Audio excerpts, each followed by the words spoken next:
My husband worked in a coal mine, and if you've never known someone who's lived that life, let me paint you a picture. Every morning, before the sun had even thought about rising, he would drag himself out of bed with a body that already ached. The alarm clock wasn't just waking him from sleep. It was ripping him out of what little rest he managed after another rotating shift. Days, nights, evenings, the schedule changed so often that his body never found a rhythm. Sleep came in snatches, never enough, always shallow. And then came the mine itself. A place so loud you could feel the vibration of the machines in your chest. So dark that even the lamps strapped to their helmets only cut a small cone through the blackness. The air carried the metallic sting of dust, the weight of heat, and a dampness that clung to skin and clothes until everything smelled faintly of coal. It was dangerous work. One wrong move, one loose piece of machinery, one careless moment, and it could mean crushed bones, mangled limbs, or worse. Every man who walked into that mine carried the unspoken knowledge that he was gambling with his body every day. And yet they did it. Because it was a paycheck. Because their families depended on it. Because walking away wasn't an option. The mine wasn't just a workplace. It was a battlefield that had been fought over for decades. Long before my husband started there, the workers had fought bitter wars with management, carving out scraps of dignity where they could. The older men told stories of strikes that lasted weeks, even months, where families had to stretch every dollar and share food just to survive. Marriages cracked under the strain. Children grew up hungry. And some men, well, some never recovered from the scars those fights left behind. But they fought anyway. Because without the union, without standing together, the company would have bled them dry and tossed them aside like trash. By the time my husband joined, the union had won some battles. Pay was better than it had been in the past, safety rules were tighter, and schedules, while still brutal, had boundaries management couldn't cross. But everyone knew those protections were fragile. The company was always looking for ways to chip away at them, testing how far they could push. And then came the schedule. The rotations were hellish. 1 week days, the next week evenings, then nights. Imagine trying to live a life when you can never predict when you'll be sleeping, when you'll be awake, when you'll even see your family. He would come home at 2 in the morning 1 week, dragging black dust into the kitchen as he tried not to wake anyone. Then the next week he'd be gone before dawn. There was no routine, no balance. It was a system designed to keep men too exhausted to fight back. I watched what it did to him. He would sit down at the dinner table with us, but half the time he was barely there. His eyes were open, but I could tell his mind was foggy with fatigue. On weekends, instead of enjoying time with family, he slept. Just slept. Hours and hours, trying to catch up on something you can't ever really catch up on. Still, he worked. Because he had pride in what he did. Because providing for his family meant more than the toll it took on his body. For a while, things were stable. Grueling, but stable. He showed up, did his job, came home, and repeated the cycle. And then everything changed. The day Buttface arrived, the atmosphere shifted. Now, his real name doesn't matter. Nobody remembers it, because the men gave him a nickname that stuck. Buttface. It sounds childish, I know, but in the mine, nicknames carried meaning. And this one wasn't about humor. It was a way for the workers to take back a sliver of control against a man who walked in like he owned the place. From the very beginning, Buttface made it clear he wasn't there to work with anyone. He was there to dominate. He carried himself like a king strutting into his court. Chin high, chest puffed out, eyes scanning for weaknesses. He barked orders not because something needed doing, but because he liked watching people jump. His tone was sharp, clipped, designed to remind everyone he was the boss. The older workers noticed it first. They'd seen men like him before, company men, sent in to tighten things up, which always meant grinding workers down. But Buttface had a streak of cruelty that was different. There was a gleam in his eye when someone stumbled, a smug little smile when he caught someone taking a breather. It wasn't enough for him to supervise. He wanted to humiliate. The first few weeks, my husband tried to stay under the radar. He wasn't loud, he didn't complain, he just did his work. Crawl inside the machines, haul out parts, fix what was broken, move on to the next job. The kind of worker any crew needs, steady, dependable, not looking for drama. But somehow, Buttface noticed him. Maybe it was because my husband wasn't one to grovel. Maybe it was because he had the respect of the other mechanics, a quiet authority that didn't need shouting. Whatever the reason, Buttface's eyes started lingering a little too long when my husband walked into a room. At first, it was small things. A sarcastic comment here, a nitpicky correction there. Buttface would stand just a little too close while my husband worked, as if waiting for him to slip up. He started singling him out in meetings, asking unnecessary questions, forcing him to justify decisions that everyone else accepted without issue. And slowly, the rest of the crew began to notice the tension in the room whenever Buttface turned toward my husband, the edge in his voice that wasn't there with anyone else. It was the kind of attention no one wanted. Because in a place like that mine, once a boss decided to make you a target, life could get very, very hard. My husband tried to shake it off. He told me, maybe it's just a phase. Maybe he'll move on. But deep down, I think he already knew. Buttface wasn't going to move on. He had found his target. And he wasn't going to stop until he...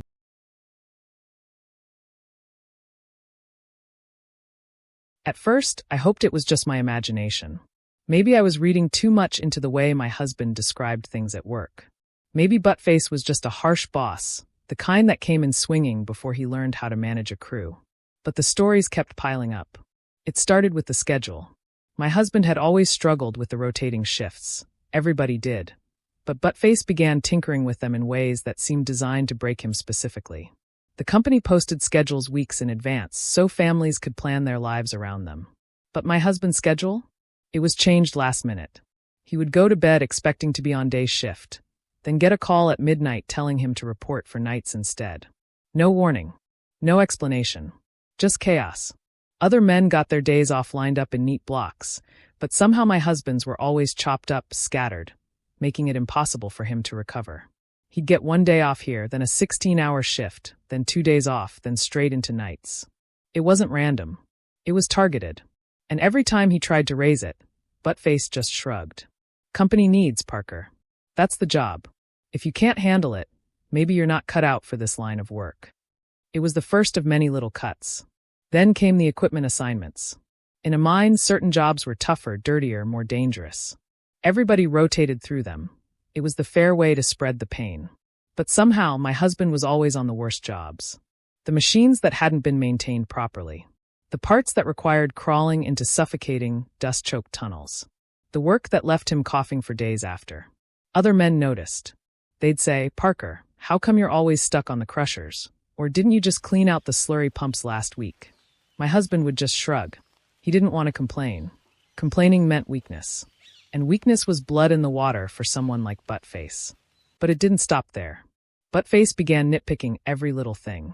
If my husband clocked in 1 minute late, 1 minute, Buttface would make a show of it, chewing him out in front of everyone.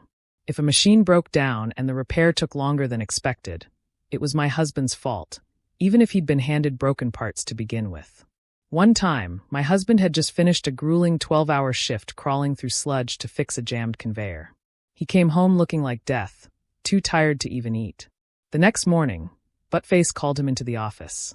There were 3 bolts left on the bench after you finished yesterday, he said, holding them up like evidence in a trial. 3 bolts. Care to explain why you didn't put my equipment back together properly? My husband stared at him in disbelief. Those bolts weren't even from the machine he'd worked on. They were spares, stripped ones everyone left lying around. But Buttface didn't care. He wanted to make a point. He wanted to humiliate. It became clear to everyone on the crew. Buttface had chosen his enemy. And it was my husband. The stress followed him home. I saw it in the way he carried himself, slower, heavier. The lines on his face deepened. His eyes had a constant dullness, like he was never fully present. He snapped at the kids when they were just being kids, then immediately apologized, guilt eating him alive.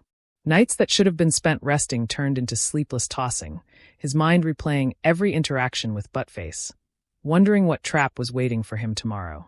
And it wasn't just about him anymore. The crew watched it happen. Some whispered that Parker should stand up for himself, file a grievance with the union. Others said to lay low. Buttface was the kind of boss who would double down if challenged. Either way, everyone knew the truth. If Buttface could break Parker, he could break anyone. One incident, in particular, lit a fire under everything. It was a Friday night, end of shift. My husband and 2 others had been working nonstop to repair a piece of equipment the mine needed running by Monday. They stayed hours late, covered in grease, pushing themselves past exhaustion. When they finally got it running again, the entire crew let out a cheer. It was a big win, one that kept production moving. The next morning, Buttface called only my husband into the office. Why was this repair logged as a 12-hour job? Other crews do it in 8. My husband tried to explain. The part had been defective, they had to improvise a fix, it wasn't standard. Buttface didn't want to hear it. He cut him off mid-sentence. Sounds like an excuse to me. You're dragging this team down, Parker. Maybe you're not as sharp as you used to be. The insult was sharp, deliberate. And it hit harder than any physical blow. That night, my husband came home and sat at the table without touching his food. His hands were still black-stained despite scrubbing. His eyes stared at nothing. And when I asked him what was wrong, he just muttered, "He's trying to get rid of me. I can feel it." And he was right. The union reps started hearing rumblings. Buttface was documenting every minor infraction, building a paper trail. A missing bolt here. A late clock in there. A safety violation. That was nothing more than him not wearing the exact gloves Buttface preferred. Each note went into a file that was starting to look like justification for suspension. Maybe even termination. The crew grew restless. Nobody liked Parker being targeted. He was one of the good ones, the kind of guy who never shirked his load and always helped out if you were struggling. Picking on him wasn't just unfair. It was a warning shot to everyone else. Still, Buttface pressed harder. He started hovering more, showing up at job sites where my husband was working, standing behind him like a vulture. He interrupted conversations, belittled him in front of younger workers, and spread rumors that Parker was slowing down, that he wasn't as capable as he once was.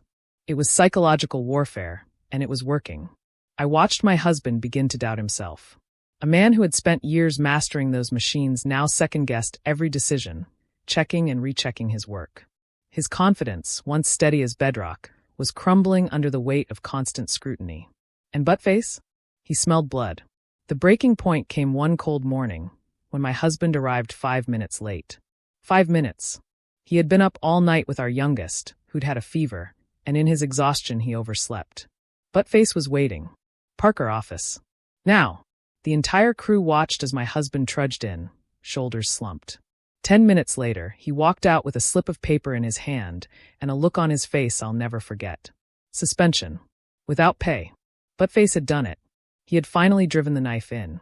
And as my husband handed me that slip of paper later that night, his voice cracked. He wants me gone. But if I go quietly, he'll just do this to someone else. That's when something inside him, and inside the union, began to shift. This wasn't just about surviving anymore. It was about fighting. When my husband came home with that suspension slip, I swear the air in our house changed. For weeks, the weight of Buttface cruelty had been pressing down, crushing him one insult, one false write-up at a time. But that piece of paper, suspension without pay for 5 measly minutes, was the moment when pressure transformed into something sharper. Something harder. Resolve. I still remember the way he placed that slip on the kitchen table. He didn't slam it down in anger. He didn't crumple it in defeat. He set it there carefully, like it was evidence. And in a way, it was evidence that Buttface wasn't just nitpicking, he was targeting. For the first time in months, my husband's eyes weren't dulled with exhaustion. They burned. "He's not going to break me," he said, voice low but steady. "Not this time. If Buttface wants a war, he's got one." And that was the beginning. Word traveled fast through the mine. By Monday morning, every man and woman on that shift knew Parker had been suspended. And they weren't happy. It wasn't just sympathy. It was fear. Everyone had seen what Buttface was doing, stalking job sites, twisting rules, setting traps. If he could take down Parker, one of the most reliable workers on the crew, who was safe. It started with whispers. Guys pulling my husband aside, saying, "I've got your back." Women on the crew passing notes about times Buttface had falsified reports. Stories that had been murmured in private now spilled out in the open, each one painting the same picture. Buttface wasn't managing. He was targeting, manipulating, covering his own incompetence by scapegoating others. One miner told my husband, "I've still got the text messages where he ordered me to clock in early but not log it. Said it would keep overtime clean. You want them?" Another said, "Remember that safety inspection last year? I caught him shredding a report that listed 2 violations. Said it'd just cause unnecessary paperwork. I'll testify if it comes to that." Piece by piece, a pattern emerged. And the crew wasn't just venting, they were preparing. The union rep, a grizzled veteran named Collins, had seen plenty of bad managers in his day.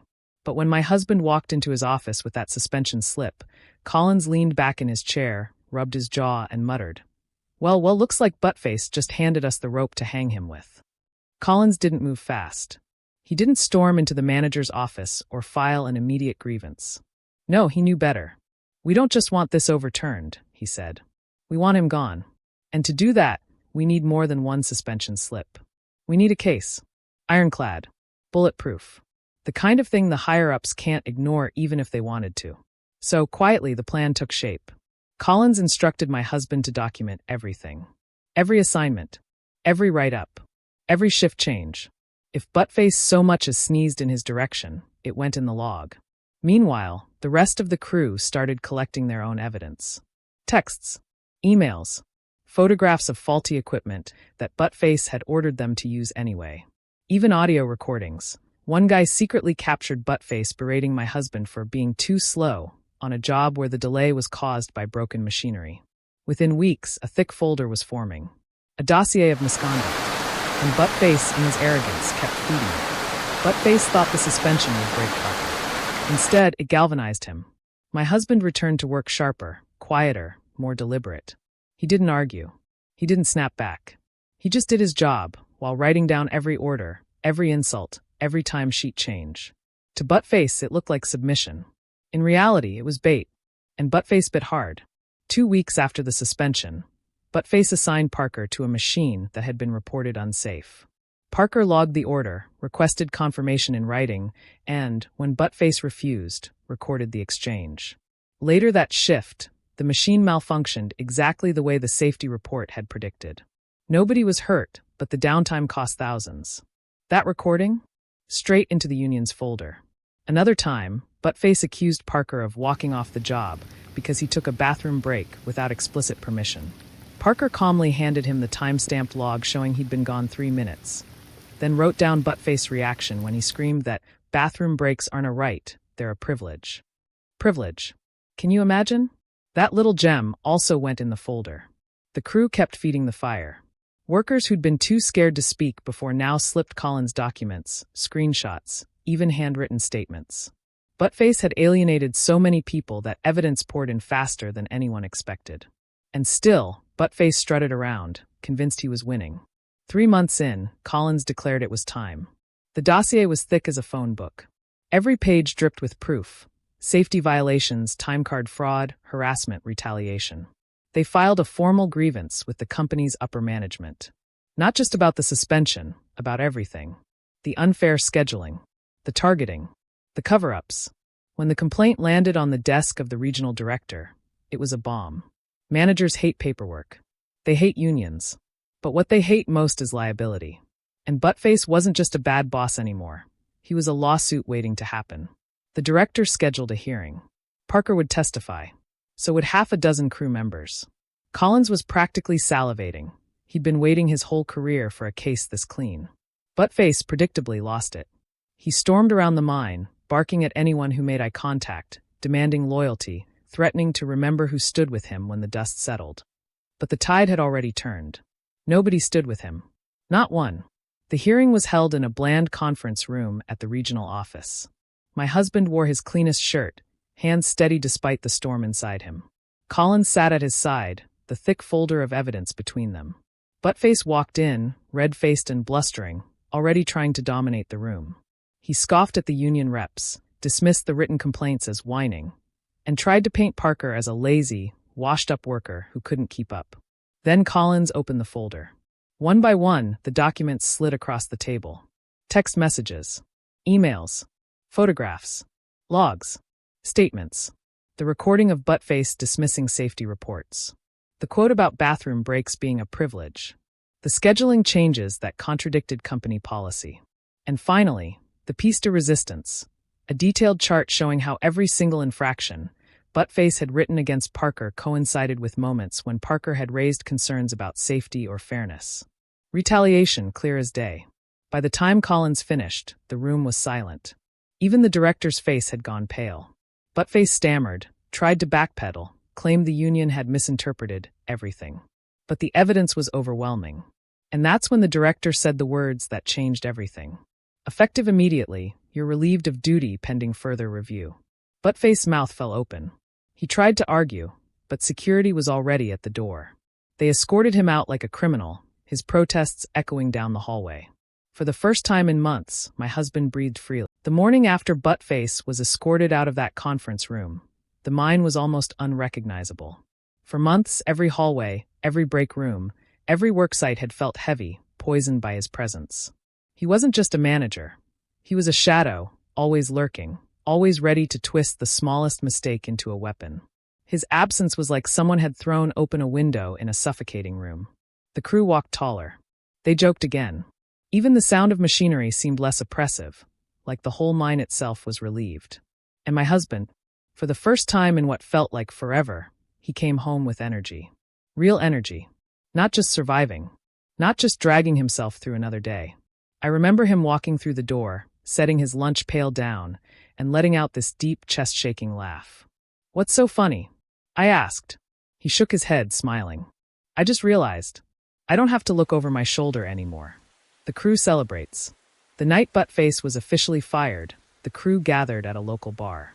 It wasn't planned, word just spread like wildfire, and by sundown the place was packed with miners, their spouses, even a few retired guys who'd heard the news and wanted to see it for themselves.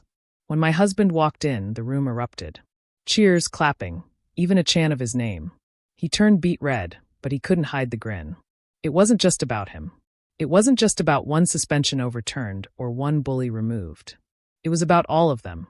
Every miner who'd been pushed, humiliated, or ignored by Buttface had been vindicated. One of the older crew members raised his glass and said, "To Parker, the man who stood tall when the rest of us were bowing. You didn't just fight for yourself, you fought for all of us." The bar echoed with shouts of "Hear, hear." And for once, the weight of mining life, the danger, the exhaustion, the endless grind, lifted under the glow of shared victory.